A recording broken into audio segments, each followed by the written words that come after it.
The educational leadership ethical dilemma I have chosen centres around school children's involvement in the sacramental program at a local parish. Sacrament of Reconciliation was suspended midway through preparation classes. Families who did not attend Mass in the lead up to receiving the sacrament could not continue with reconciliation. As you can imagine, many school families were upset and angry at this decision, and their children were not able to complete the sacrament at this time. Parents complained to local principals, who tried to find a solution by speaking with the parish priest.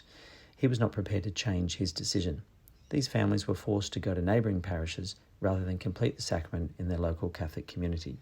Using values described by Brené Brown from her Dare to Lead website, the parish priest holds the values of integrity, honesty, faith, commitment and stewardship in high regard. The school families wanting their children to complete the sacrament of reconciliation value inclusion, fairness, justice, spirituality and community. The Congregation for the Clergy makes clear the primary responsibilities of priest, pastor and leader of the parish community. He acts in persona et in nomine Christi, in the person of Christ and in his name, and is tasked with cura animarum, the care of souls. Vatican document states that among the many activities of the parish, none is as vital or as community forming as the Eucharist, and that parish priests must ensure the celebration of the Eucharist is the centre and culmination of the Christian community. The priest is the minister of the sacraments, which are the effective source of grace. In Matthew's Gospel, Jesus says, "Let the children come to me and do not hinder them." Pope Paul VI states that the Church, and we who make up the body of Christ, exists in order to evangelise. Catholic Schools Broken Bay aims to accompany students, families and staff to know Christ and to grow in faith. And from the Congregation for the Clergy, as well as holding the Eucharist as central to the faith community, to also exercise daily pastoral care. To discern a way forward in this ethical dilemma, I have chosen a framework from the Markula Centre for Applied Ethics at Santa Clara University.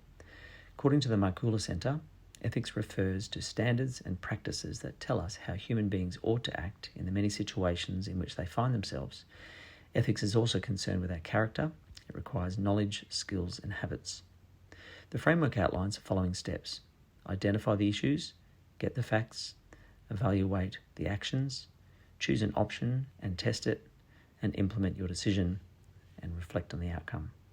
To help perceive ethical dimensions on a deeper level, many theologians, ethicists and philosophers have suggested using different lenses in the critique of ethical dilemmas. Here are some of the lenses. I've chosen to use the common good lens as most appropriate to Catholic Schools Broken Bay, the local context for this case study. Bishop Anthony Randazzo, Bishop of Broken Bay, has identified common good as one of the three foundational pillars of the diocesan mission to promote authentic Catholic education. Dyke 2020 contends that our understanding of the common good and community must be brought in balance with human dignity, which is considered to be the defining characteristic and central value of human management. Furthermore, a focus on community-specific common good can help define and understand the parameters to best serve the needs of the community, example school and parish. Wang 2020 brings together research from psychology, behavioural and neuroeconomics in the study of emotions in decision-making. Wang's framework and 4 propositions recognises the interface between emotions and cognition to bring conceptual cohesion to decision-making. It seems pertinent to combine elements of Wang's work in the affective domain with the Markula model to inform an ethical decision in this case study. Step 1 and 2 in the Markula framework is identify the ethical issue and get the facts. Option 1. Priest is not confident that parents have prepared their children sufficiently for the sacraments. He has received no assurance of their intention regarding the baptismal promise, committing to raising their children in the Catholic faith. He takes the obligations of his priestly duties seriously and does not want the sacraments to be used to ensure children can enrol in a Catholic high school. He will continue to maintain the policy that only families who attend Sunday Mass will receive their sacraments. Before making decisions, leaders' individual differences and organisational contexts have a bearing on leaders' emotions and decision-making.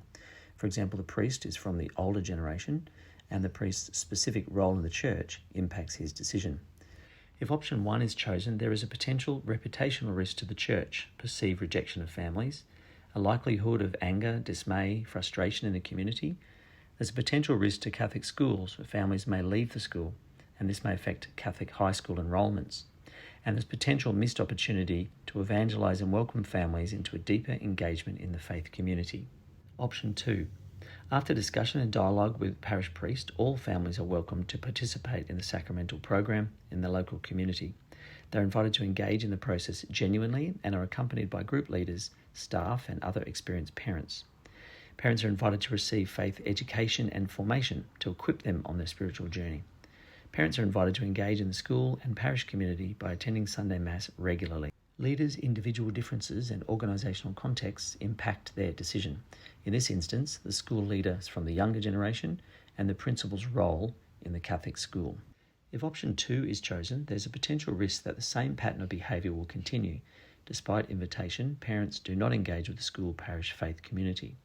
There's a potential risk that sacraments are devalued as simply a requirement of Catholic school enrolment, and there's a potential risk that the priest will feel undermined in fulfilling priestly responsibilities.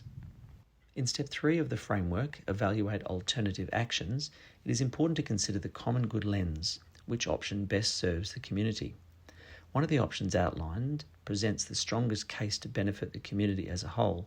However, certain aspects of the proposed action plan would need to be monitored and strengthened to ensure a positive result. Example, faith education and formation of parents and enhancing their engagement in the faith community. The interaction between emotions and cognition would take into consideration respect and compassion for others and feelings of empathy for families who want to be included, while contemplating the importance of commitment and meaning in undertaking the sacramental program. This pervasive, predictable impact on decision-making is a feature of Wang's proposition and forms the foundation of the model. Step 4 asks the question, which option best addresses the situation, and how can my decision be implemented with the greatest care and attention to the concerns of all stakeholders? Following the process of emotion, cognition, interaction, and the consideration of mutual concern in the common good lens, option 2 would be the recommended action plan. Consultation between parish priest, school staff and parents would assist in developing adequate support structures around the existing sacramental program. Example, sacramental classes, parent formation, mass attendance, and an invitation to join the parish on a more regular basis. Wang's first proposition signifies sacraments as important occasions, reason, logic, and the importance of being understanding and inclusive, emotion. Implementing the decision and reflection on the outcome is step 5 in the framework. This involves advertising and communication to school and parish community, stakeholder engagement to ensure implementation is carried out, and capturing appropriate feedback from participants to reflect and review the process and outcome. It is important to document post-decision behavioural responses, Proposition 4 in Wang's framework, as these may trigger more emotions, which in turn influence the next cycle of decision-making processes. Branson and Gross stress the importance of ethical choice in education leadership that is based on common good, not personal advantage.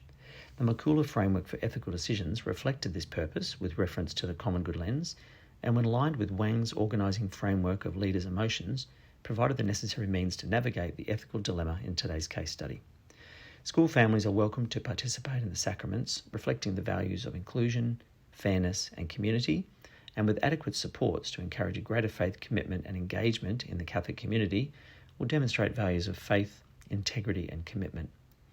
In reaching a resolution to the values contestation outlined above, the process demonstrates what Abul Masih describes as intelligent leadership, that not only reflects the Church's view of leadership as a calling to serve, but working together as a community towards a common good, thereby helping to achieve Bishop Anthony Randazzo's vision of authentic Catholic education and Catholic schools' Broken Bay's goal to accompany students, families and staff to know Christ and to grow in faith.